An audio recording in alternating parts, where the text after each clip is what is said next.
کشمیر میں پی ڈی پی قائدین گھروں پر قید۔ جموں و کشمیر کی سیاسی جماعت People's Democratic Party P D P کا جمعرات کو اجلاس مقرر تھا، تاہم پولیس نے پارٹی کے قائدین کو ان کے گھروں پر ہی مقید رکھتے ہوئے اجلاس کے انعقاد کی کوششوں کو ناکام بنا دیا۔ سری نگر میں پارٹی کے ہیڈ کوارٹر میں منعقد شدنی یہ اجلاس پارٹی جنرل سیکرٹری جی این لون نے طلب کیا تھا۔ گزشتہ سال 5 اگست کو جموں و کشمیر کو خصوصی موقف عطا کرنے والی دستور ہند کی دفعہ 370 کی تنسیخ کے بعد یہ پہلا اجلاس طلب کیا گیا تھا۔ پی ڈی پی کے سینئر لیڈر اور سابق وزیر نعیم اختر نے کہا کہ انہیں پولیس نے روک لیا ہے۔ کاغذات پر ہمیں آزاد بتائے جانے کے باوجود اور رہائی کورٹ اور سپریم کورٹ میں حکومت کی جانب سے داخل کردہ دستاویزات کے باوجود پی ڈی پی کی قیادت کو مسلسل غیر قانونی حراست میں رکھا گیا ہے۔ کسی بھی سرکاری حکم کے بغیر ہمیں گھر پر قید کر دیا گیا ہے۔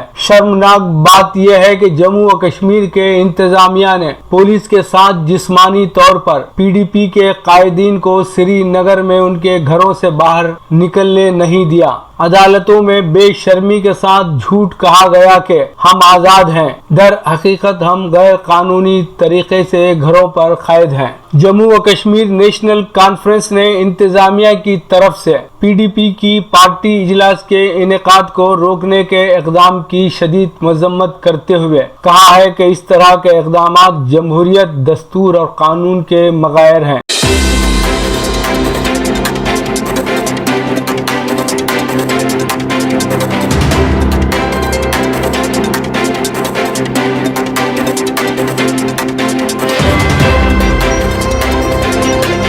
فیس بک ہر قسم کی نفرت و اشتعال انگیزی کا مخالف۔ سماجی رابطے کی ویب سائٹ فیس بک پر ہندوستان سیاسی طرفداری، تعصب اور جمہوری مراحل میں مداخلت کے الزامات سے عائد تنازع کے دوران فیس بک نے ان الزامات کی تردید کی ہے۔ فیس بک کے منتظمین نے کہا کہ ان کی کمپنی غیر جانبدار، ہر قسم کی نفرت انگیز اشتعال انگیزی کی مخالف ہے۔ اس کے علاوہ فیس بک اپنے اس ویب سائٹ کو عوام کو خود اپنے جذبات و احساسات کی آزادانہ ترسیل کو یقینی بناتی ہے۔ فیس بک میں غیر جانبداری کو برقرار رکھنے کو یقینی بنایا جائے گا اور اپنے اس عہد کی پابند رہے گی کہ فیس بک کے ذریعے ہمیشہ اعلیٰ سطحی یکجہتی کو قائم کیا جائے گا۔ امریکی جریدے وال اسٹریٹ جرنل اور ٹائم میگزین میں واٹس ایپ پر ہندوستان میں تعصب، طرفداری کرنے اور حکمراں بی جے پی کے ارکان کی نفرت انگیز و اشتعال انگیز تقاریر کے معاملات کو نظر انداز کرنے کا الزام عائد کیا تھا۔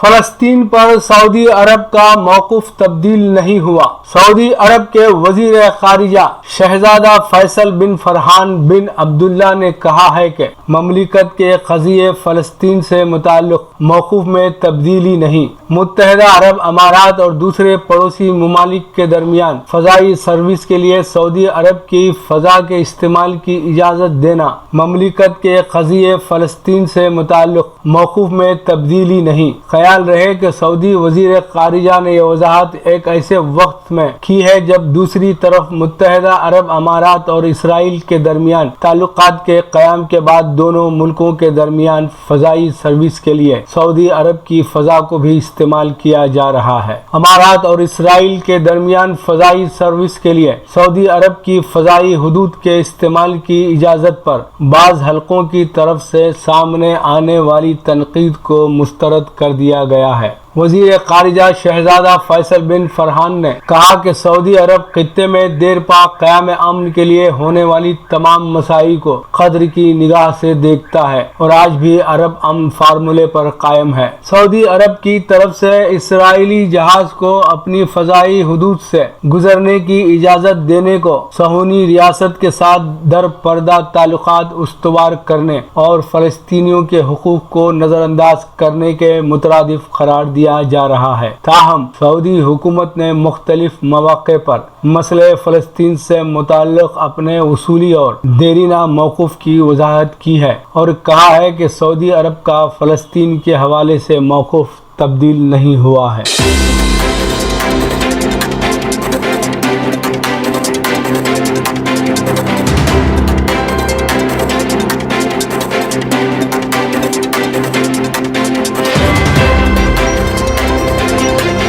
مکتوب ریاض من جانب KN واصف سعودی عرب۔ متحدہ عرب امارات نے بیرون ملک مقیم تارکین کی واپسی کے لیے اجازت نامے کی شرط ختم کر دی ہے۔ امارات نے کہا ہے کہ آئندہ بیرون ملک موجود مقیم غیر ملکی اجازت نامہ حاصل کیے بغیر واپس آ سکتے ہیں۔ واپسی کے لیے اجازت نامے کے لیے درخواست پیش کرنا ضروری نہیں ہے۔ یہ سہولت امارات کی تمام ریاستوں کے لیے ہوگی۔ اس سہولت پر 12 اگست 2020 سے عمل درآمد شروع کر دیا گیا ہے۔ یہ سہولت ایسے وقت میں دی گئی ہے جبکہ تعلیمی اداروں کی موسم گرما کی تعطیلات ختم ہونے والی ہیں۔ ملک میں مختلف تجارتی سرگرمیاں بحال ہو چکی ہیں جبکہ سماجی اور خدمات پیش کرنے والے ادارے کھولے جا رہے ہیں۔ محکمہ شہریت و قومیت نے باہر سے امارات واپس آنے والے غیر ملکیوں کے لیے 7 اقدامات ضروری قرار دیے ہیں۔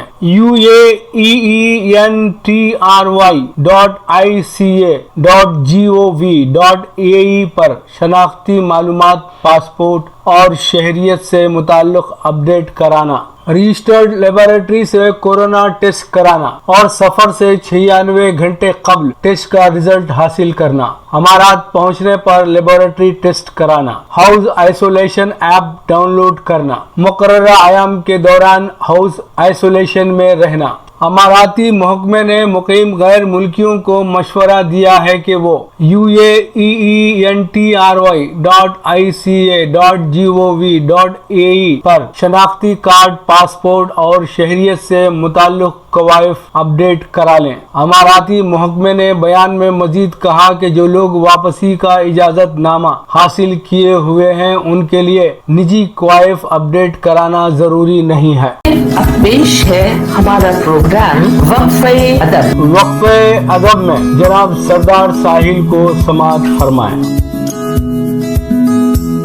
میں سردار ساحل غزل پیش کرنے جا رہا ہوں، ملاحظہ فرمائیے۔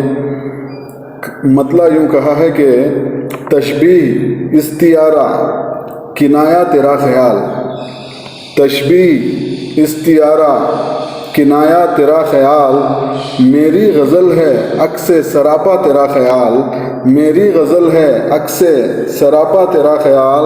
اور کہا ہے کہ ہم اور ناپیں تیرے تخیل کی وسعتیں، ہم اور ناپیں تیرے تخیل کی وسعتیں، فکر رسا کی حد سے بھی اونچا تیرا خیال، فکر رسا کی حد سے بھی اونچا تیرا خیال۔ اور کہا ہے کہ ایک کائنات رقص میں آئی اسی گھڑی، ایک کائنات رقص میں آئی اسی گھڑی، جب جب میرے خیال میں آیا تیرا خیال، جب جب میرے خیال میں آیا تیرا خیال۔ اور یہ شعر دیکھیے کہ حمدیہ ہو گیا ہے۔ کہا ہے کہ ہنگام ہجر اور پریشانیوں کے بیچ، ہنگام ہجر اور پریشانیوں کے بیچ مجھ کو سکون دیتا ہے تنہا تیرا خیال، مجھ کو سکون دیتا ہے تنہا تیرا خیال۔ اور کہا ہے کہ تتلی گلاب رنگ چمن اور کہکشاں، تتلی گلاب رنگ چمن اور کہکشاں، بزم تصورات میں کیا کیا تیرا خیال، بزم تصورات میں کیا کیا تیرا خیال۔ اور آخری شعر کہا ہے کہ تیرے تصورات نے دی ہے نئی جہت، تیرے تصورات نے دی ہے نئی جہت، تیرے تصورات نے دی ہے نئی جہت، میرے کلام کے لیے تحفہ تیرا خیال، میرے کلام کے لیے تحفہ تیرا خیال۔ اور آخری مقطع پر پہنچا ہوں۔ کہا ہے کہ ساحل میری حیات کی تسکین کے لیے، ساحل میری حیات کی تسکین کے لیے، خرطاس تیری یاد تو خامہ تیرا خیال، خرتاس تیری یاد تو خامہ تیرا خیال.